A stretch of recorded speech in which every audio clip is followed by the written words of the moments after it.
Hey everyone, Bryan Roach here, your real estate agent from Miami, Florida, and welcome back to another episode of Keys to Real Estate. Today is a very important episode because I'm sharing with you all the three major factors that are considered when buying a home. So let's get started.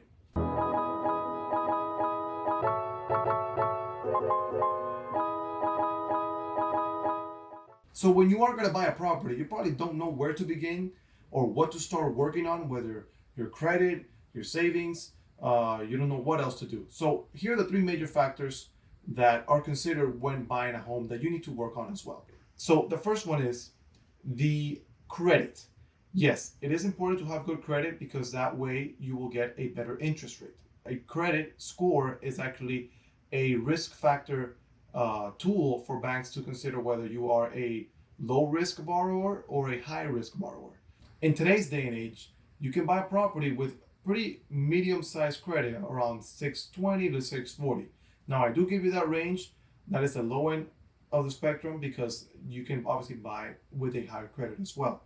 Like I said earlier, the higher credit score you have, the better interest rate you receive on your loan. Now, factors that affect your credit score are, for example, the credit length history and the amount of accounts that you have, and also the capacity being used of your credit. So, for example, if you have a $10,000 credit limit and you've used up $9,000 of those 10, you are a higher risk borrower. So your score is probably going to be held back. So common good practices of managing your balances and your credit limits is to maintain your accounts at 30% max. Obviously, anything below that would be fine as well. That way your credit limit is not considered as high risk usage and your score can go up. The other factor in your credit is the length history. So for example, if I have a credit card that is a 5-year-old credit card account and another account that has 10 years old with me, then the average of that is going to be around 7.5 years, which is a good decent amount of years for your length history.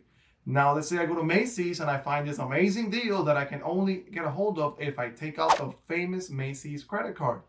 Once you take out that Macy's credit card, your length history average is going to come all the way down to approximately 4.5 to 5 years because your 1 month old account with your 10-year-old account are going to average out to around 5 years.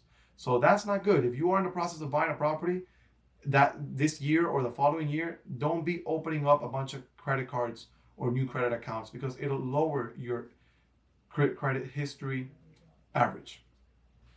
Major factor number 2 is your savings. Now, it is important to have some savings. Yes, Brian, I understand there are programs to help you pay down the down payment or pay closing costs that can help you at the time of purchase. But at the end of the day, you're still going to need some money to put down to purchase your home. Now, there are different ways in which you can get your money.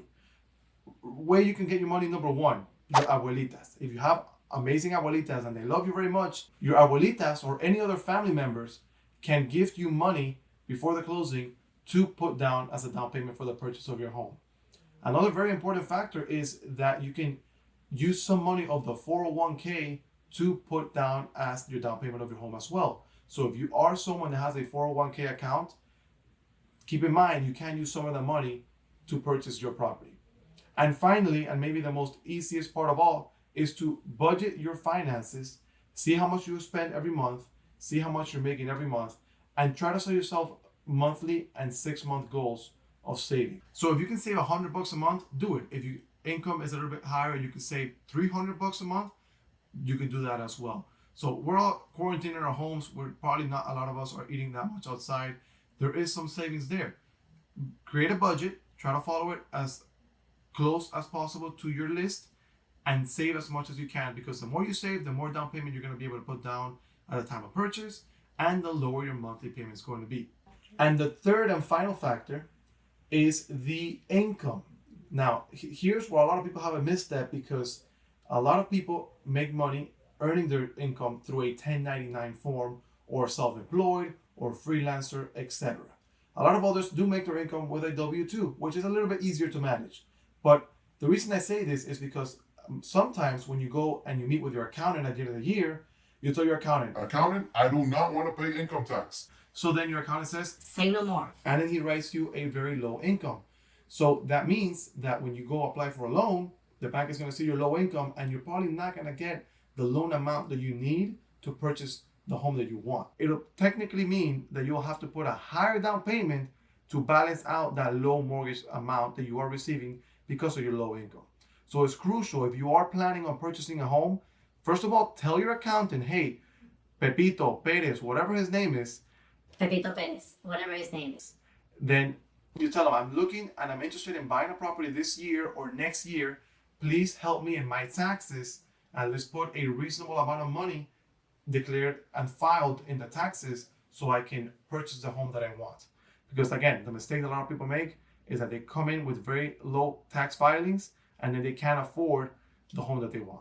So those are the three major factors that I want you guys to keep in mind if you are considering a purchasing your home. You can actually get started. If you guys want to have a brief consultation with me, we can do so and we can go over these factors. I know everybody's case is different. We can go over these factors with your scenario, and that way you can have a better financial plan and guide moving forward if you're trying to buy a property this year or next year.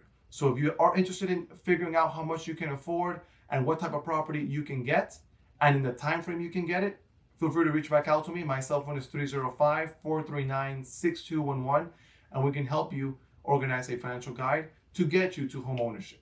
Guys, thank you so much for joining me in another episode of Keys to Real Estate. Once again, my name is Bryan Roach and I'll see you guys next time.